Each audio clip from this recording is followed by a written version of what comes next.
മന്ത്രിയെ നേരിട്ട് കണ്ട് ഇത് കൊടുക്കാൻ വന്നതാ. ആ മന്ത്രിയുടെ കാര്യങ്ങളൊക്കെ ഇപ്പൊ ഇവിടെയാ നിശ്ചയിക്കുന്നത്.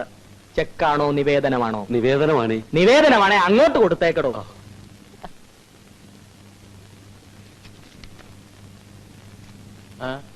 എന്തെങ്കിലും ഒരു വഴി ഉണ്ടാക്കി തരണം. ഒരു വഴിക്കാക്കി തരാം.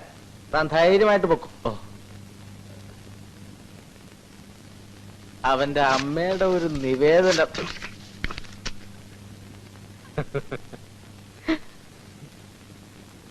ഇതുവരെ എത്ര ആയിടോ? 4 ലക്ഷം. അയ്യോ എന്റെ കളരി പരമ്പര ദൈവങ്ങളെ, ഇന്ന് വൈകുന്നേരത്തിനകം 10 തികഞ്ഞില്ലെങ്കിൽ 4 വിമതന്മാര് ചാടിപ്പോകൂടോ.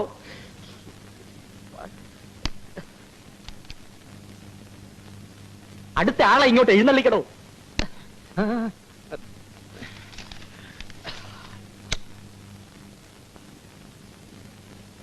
നമസ്കാരം. ആ സബ് ഇൻസ്പെക്ടർ പോസ്റ്റിനുള്ള 6 പേരെ കൊണ്ടുവന്നിട്ടുണ്ട്. എവിടെ എവിടെ എവിടെ എവിടെ? പിള്ളേരുടെ ഫിസിക്കൽ കണ്ടീഷൻ അത്ര ശരിയല്ല. ഒരുത്തനാണെങ്കിൽ ഹിസ്റ്ററി, ആ ചുഴലിദീനം. 2 പേർക്ക് പൊക്കവില്ല. അതൊന്നും കുഴപ്പമില്ല.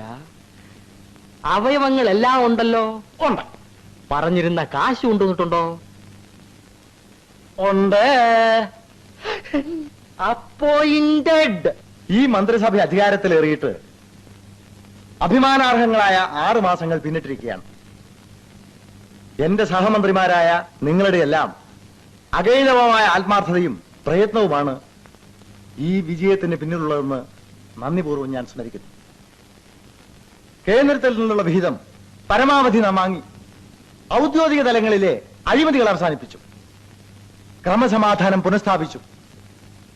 ഈശ്വരൻ കനിഞ്ഞു നൽകിയ കേരളത്തിലെ പ്രകൃതി ഭംഗിയെയും പരിതസ്ഥിതി സന്തുലിതാവസ്ഥയെയും തകിടം മറച്ചിരുന്ന മരം വെട്ടൽ, വനനശീകരണം, അനധികൃത കുടിയേറ്റം ഇവയെല്ലാം ഫലപ്രദമായി ചെറുത്തു തോൽപ്പിച്ച ആഭ്യന്തര വകുപ്പ് പ്രത്യേകം അഭിനന്ദനം അർഹിക്കുന്നു.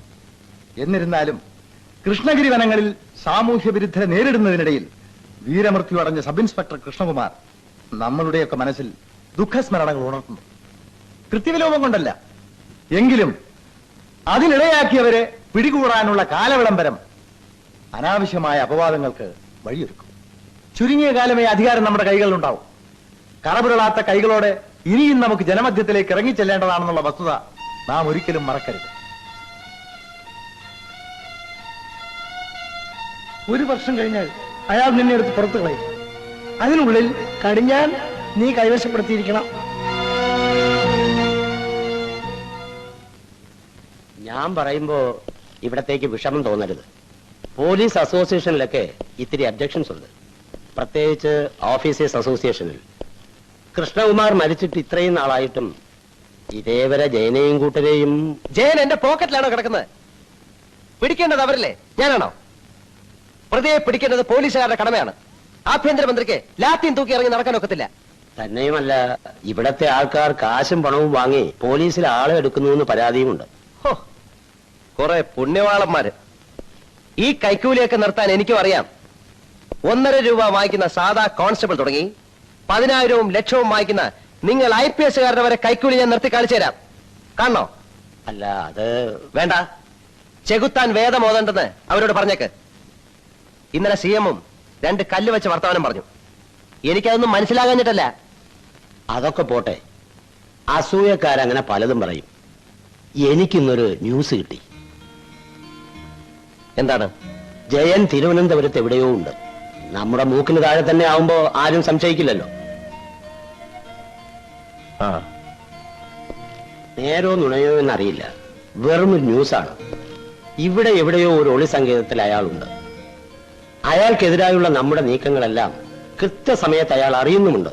അതായത് നമ്മുടെ ഇടയിൽ നിന്ന് തന്നെ വാർത്തകൾ ചോരുന്നു. റൂട്ട് ഏതാണെന്ന് മാത്രം പിടിയില്ല.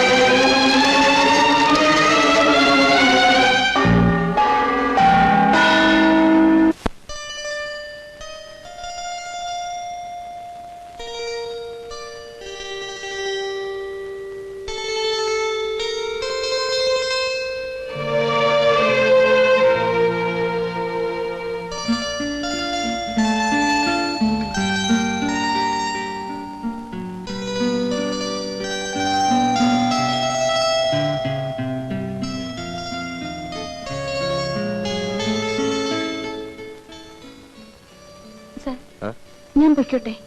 ആ ലെറ്റേഴ്സ് എല്ലാം ഡ്രാഫ്റ്റ് ചെയ്ത് റൂമിൽ വെച്ചിട്ടുണ്ട്. ആ ഡ്രൈവർ വന്നോ? ഉം. ഭക്ഷണം കഴിച്ചോ? സാറ് കഴിച്ചില്ലല്ലോ, ഇങ്ങോട്ട് കൊണ്ടുവരാൻ പറയട്ടെ? വേണ്ട, ലക്ഷ്മി പോയിക്കോളൂ. Good night. Good night.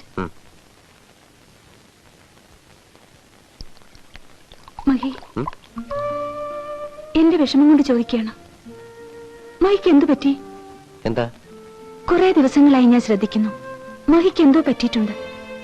ഓഫീസിൽ പോകുന്നില്ല, സമയത്ത് ആഹാരം കഴിക്കുന്നില്ല, ആരോട് സംസാരിക്കുന്നില്ല. എന്തു പറ്റി മഹി? ഏയ്, അതൊക്കെ ലക്ഷ്മിക്ക് വെറുതെ തോന്നുന്നു. ലക്ഷ്മി പോയിക്കോളൂ. Good night. ഇല്ല, അതറിയാതെ ഞാൻ പോവില്ല.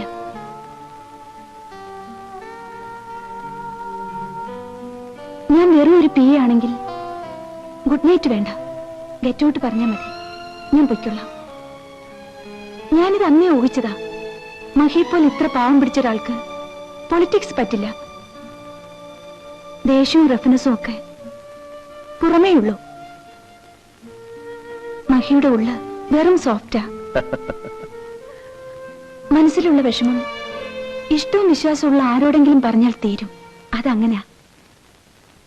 എന്നെ വിശ്വസിക്കാമെന്ന് മഹിക്ക് തോന്നുന്നെങ്കിൽ മാത്രം പറഞ്ഞാൽ മതി. എനിക്ക് വിശ്വാസമുള്ളവർ അധികം പേരില്ല. അതിൽ ആദ്യത്തെ ആളാണ് ലക്ഷ്മി. ഞാനിവിടെ ചെയ്യുന്നത് തെറ്റോ ശരിയോ എന്ന് പോലും എനിക്കറിയില്ല. I M in total confusion. എന്താണ് കൺഫ്യൂഷൻ എന്ന് എനിക്കറിയാം. ഇവനാ നമ്പർ 1. ഹേയ് ലക്ഷ്മി,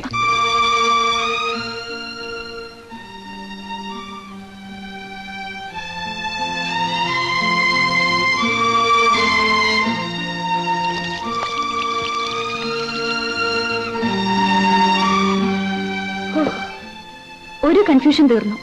ഇനി ഈ ഫയൽ തുറക്കരുത്. എന്താ അടുത്ത കൺഫ്യൂഷൻ?